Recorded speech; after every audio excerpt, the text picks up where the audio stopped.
meninggal dunia, bapak-bapak ibu sekalian, apalagi yang kita harapkan? Kita tinggalkan di dunia, rumah kita, emas kita, uang kita, dinar kita, kendaraan kita tinggalkan.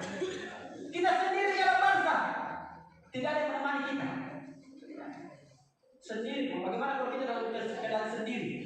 Kalau kita sendiri di tengah-tengah hutan misalkan, kali-kali tidak ada orang.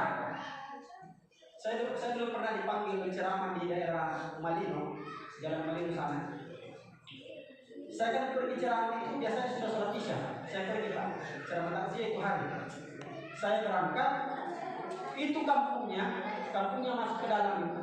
Ada sekitar 2 kilo dari Poros, 2 kilo masuk ke dalam. Waktu saya perjalanan masuk ke dalam, di tengah jalan itu hutan semua, tidak ada rumah. Yang ada di situ kuburan. Pas di tengah kuburan itu, motor saya mati. Tidak mau menyala. Saya starter tidak mau nyala, rusak.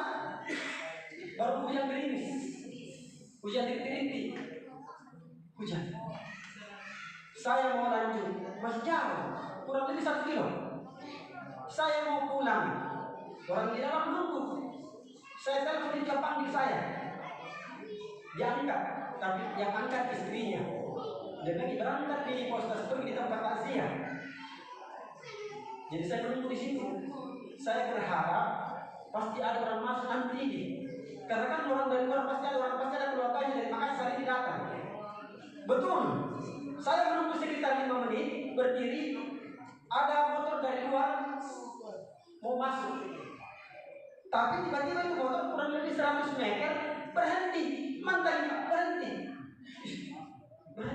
Lampunya kasih jalan jauh. Saya begitu hari pakai baju putih. Saya pakai baju putih, pakai sorban putih, pakai selendang putih. Baru pas di samping kuburan. Jadi itu motor lampu jauhnya kasih nyala. Nah saya terpelak. Jadi saya kasih tanganku. Saya panggil. Ternyata putar kita. Kembali. Jadi saya dorong pelan-pelan. Saya bilang ini agak terlambat ini. Jadi saya dorong pelan-pelan masuk. Ternyata ada lagi masuk 2 motor. Kayaknya yang tadi itu sama ada temannya 1. Masuk ke dalam. 2 pas dekat-dekat. Kita sama masuk ceramah. Abang tadi supir apa? Ini yang dorong, alhamdulillah. Dorong saya masuk ke dalam. Di situ saya berpikir, saya ambil pelajaran yang sangat berharga. Kalau misalkan kita sudah meninggal dunia, di alam barzakh kan kita sendiri, di dalam kubur kan kita sendiri. Tidak ada yang bisa menolong kita. Padahal suami kita ada, anak kita ada, orang tua kita ada, tapi mereka tidak bisa membantu. Mereka tidak bisa menolong.